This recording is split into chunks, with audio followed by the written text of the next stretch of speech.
Welcome to the review of mechanic Rocky. దీని director వచ్చేసరికి రవితేజ ముల్లపూడి. ఈ ఏడాదిలో విశ్వక్షేణ్ కథానాయకుడిగా ప్రేక్షకులకు ముందుకొచ్చిన మూడో చిత్రం ఇది mechanic Rocky. డామీ, gangs of Godavari తర్వాత ప్రేక్షకుల తీర్పుని కోరుతున్న చిత్రం ఇది. ఈ వారం విడుదలైన సినిమాలో బలమైన ప్రచారంతో ప్రేక్షకుల దృష్టికి ఆకర్షించింది. మీనాక్షి చౌదరి, శ్రద్ధా శ్రీనాథ్ తదితరులు ఈ సినిమాలో ఆకర్షణగా నిలిచారు. మరి సినిమా ఎలా ఉందో చూసేద్దామా?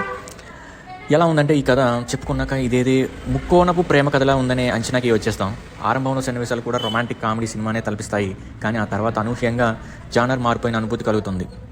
కథలో ఇంకేదో ఉందనే అనుమానం రేకెత్తించే ఆసక్తిని పెంచుతుంది. వాణిజ్య హంగులు మోతాదు కారణంగా ఇది కమర్షియల్ సినిమా అనిపిస్తుంది. కానీ నిజానికి ఇది నేర నేపథ్యంలో కూడిన కథ. ఫస్ట్ థ్రిల్లర్ సినిమాకి అవసరమైన సరుకున్న కథ నేటి తరం ప్రేక్షకులు కనెక్ట్ అయ్యే అంశంలో ఇందులో ఉంది. చాలా వరకు సీరియస్ అంశాలున్న ఈ సినిమాకి వాణిజ్య హంగులు జోడించడం కాస్త మైనస్. వాటి కారణంగా కథలో గాఢత కొరవడింది. కామెడీ సన్నివేశాలు, పాటల మధ్య ఫస్ట్ హాఫ్ కథ ముందుకు కదలదు. పాత్రలు నడుచుకునే విధానం మొదలుకొని కథలో చోటు చేసుకునే పరిణామాల వరకు ఏవి సహజంగా అనిపించవు. దాంతో ప్రేక్షకులు కథలో లీనం కాలేడు. కామెడీ కూడా పెద్దగా ప్రభావితం చూపడం లేదు. విశ్వక్సేన్ ఓల్డ్ గెటప్లో కనిపించి చేసిన హంగామా కాస్త అలరిస్తుంది. సెకండ్ హాఫ్లో ఈ సినిమాకి ప్రధాన బలం. అనూహ్యమైన మలుపులు సినిమాని రక్తిగట్టిస్తాయి. ప్రతి పాత్ర కూడా ఒక కొత్త మలుపునకు నాంది పలకడంతో అప్పటిదాకా సాగిన కథకి బలం చేకూరుతుంది. ఫస్ట్ హాఫ్లో ప్రేక్షకుడి నిట్టూర్పులకు సెకండ్ హాఫ్ జోష్నిస్తుంది. మధ్యతరగతి అవసరాలని ఆసరాగా చేసుకుని కొంతమంది చేసే మోసాల నేపథ్యాన్ని ఇందులో సృష్టించారు. కథనంతో కట్టిపడేయాలనే ప్రయత్నం ఎక్కువగా కనిపించింది. అయితే భావోద్వేగ కోణాన్ని దర్శకుడు మరింత బలంగా చూపించి ఉంటే బాగుండేది. కొన్ని మలుపులు మాత్రం థ్రిల్ని పంచుతాయి. ఎవరెలా చేశారంటే, విశ్వక్సేన్ ఇదివరకులాగే తనకు అలవాటైన పాత్రలో కనిపించారు. హుషారైన నటనతో పాత్రలో ఒదిగిపోయారు.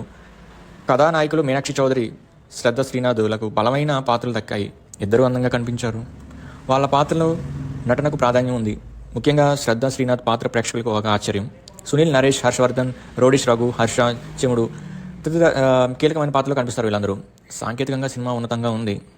జేక్స్ బిజోయ్ నేపథ్య సంగీతం చిత్రానికి ప్రధాన బలం. కెమెరా విభాగంకి లోటేమీ చేయలేదు. ఫస్ట్ హాఫ్ అంతా ఎడిటింగ్ విభాగం దృష్టి పెట్టాల్సింది.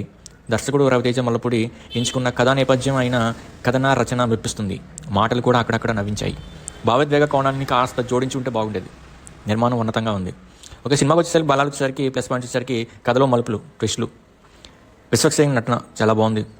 సెకండ్ హాఫ్ అయితే ఇంకా చాలా బాగుంది. ఫస్ట్ హాఫ్ కొంచెం స్లోగా ఉంటుంది. సెకండ్ హాఫ్ బాగుంది. ఇంకా మ్యూజిక్ కూడా బాగుంది. మైనస్ పాయింట్ వచ్చేసరికి నెమ్మదిగా సాగే ప్రమాదం. చెప్పాను కదా, ఫస్ట్ హాఫ్ కొంచెం స్లోగా ఉంది. కామెడీ కొంచెం అంతగా వర్కౌట్ అవ్వలేదు. చివరిగా ఫైనల్గా మెకానిక్ రాకీ చేయాల్సిన రిపేర్లన్నీ మలుపులతో మెప్పిస్తాడు. ఇది ఓన్లీ సినిమా ఒక చూసిన ఒక ప్రేక్షకుడు రివ్యూ మాత్రమే. This the review of mechanic Rocky. Thank you for watching. Please to like and share and subscribe also. Thank you so much. Thank you.